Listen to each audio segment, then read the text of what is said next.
to another edition of my Take 5 Strength Training series. I apologize for not getting this out to you sooner. I know I had promised a couple weeks ago that you would have your third edition of the videos for experienced lifters, and I just let time get away from me and I was over ambitious when I started the project. So hopefully when we get this one done today, you can put all three workouts together for a full 4 to 6 week program, and then you can come back when you're finished with that and start a new workout. So I don't want to delay you anymore, and let's get started.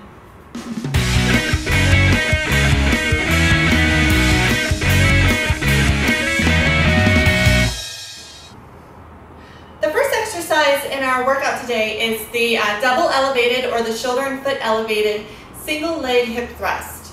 A lot of people look at this and think that it's a cinch, but it really is quite an advanced exercise. The difficulty lies in the fact that you're activating your glutes unilaterally, and you're doing it at a pretty significant range of motion. So what happens often, especially when you're new to the exercise, is you overcompensate with your low back. So if you start to feel this more in your low back, I will show you some ways to correct this position and use your glutes more. So the setup, my setup's a little weird because I do have a higher than average bench, but your bench heights may vary. Sometimes you'll want your foot elevated at the same level as your shoulder. Some of you might find that your foot lower than your shoulder is more comfortable. So basically the difference here is the lower the bench I find, the greater activation I get in my lower glute versus my upper glute. This may come into play if you find your upper glutes are more pronounced or more developed than your lower glute. And a lot of times this will happen, especially if you're a figure competitor or you've been doing bodybuilder type training for a long time. Your lower glute will lack development. You may feel that you have folds in your glute where the skin folds over and you get that unpleasant crease. There's no specifics on telling you exactly where to position yourself, so you really just want to play around with the distance of the bench. This isn't as easy to tell you because everybody has different leg lengths. So just make sure that when you come up, you're really feeling it in your glutes and you're not overcompensating with your hamstrings or your low back. So you're going to place your heel on the edge of the bench and your arms over the bench behind you.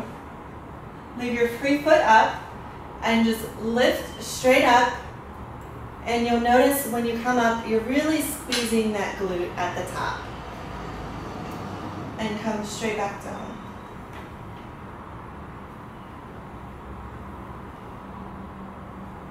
If you're feeling this a lot in your low back, perhaps at the time you're doing this, your glutes aren't quite strong enough to get the proper activation. So what I recommend is taking away one of the benches. From the floor, if your back is on the floor, that's basically, I would say, a level 2. A level 1 is both your feet and your back on the floor. So level 2 would be doing this without the bench behind you, lying on the floor with a single foot elevated. And then once you really master that and you feel your glutes squeezing strong at the top, you can do with just the bench behind you.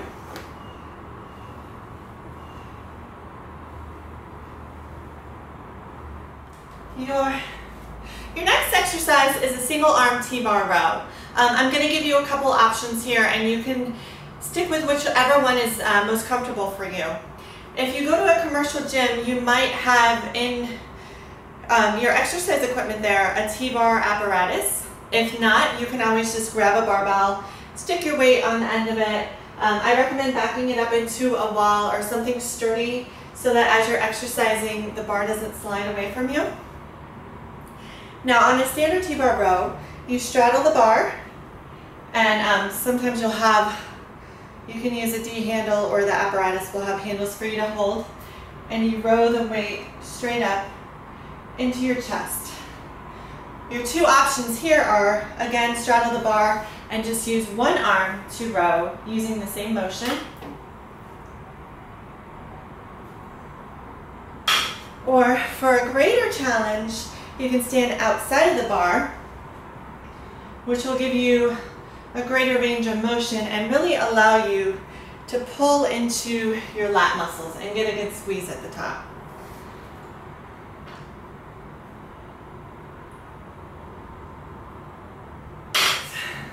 Your next exercise is a deficit Bulgarian split squat. You can either just do these with body weight, or if you feel comfortable enough, you can hold 2 dumbbells down at your side or 1 in a goblet hold, or you can also hold a kettlebell. Your start position, you do want your front foot slightly lower than your back foot. You can use a step bench or a plyometric bench for this. You want your back toe down. If this feels uncomfortable, you can always put a towel or an Eric's pad underneath. And when you perform the exercise, you're just going to move straight down. So you're not going to move forward at all. You want your front shin perpendicular to the floor. Once you feel a good stretch in that back front hip, just push yourself back out until your front leg is straight again, and lower straight back down. If you find this to be too challenging, you can ditch the front box and just do them from the floor with the same motion. So for the close width push-up, I want your hands directly under your shoulder. I don't want them out too far. You don't need to create a diamond. Just place your hands down and then lean over so that your shoulders are directly over your hands. And from here, you're going to get in a strong plank position. So feet straight back, glutes locked, abs tight, head in neutral position. You're going to lower straight down and push straight back up.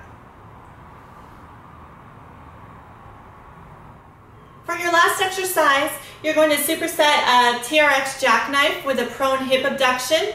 If you don't have access to a suspension trainer, just substitute this exercise, do a Swiss ball jackknife, and go straight into an X-band walk. I'm not going to show you those two things because I'm on a time crunch, but I will show you the superset using the suspension trainer.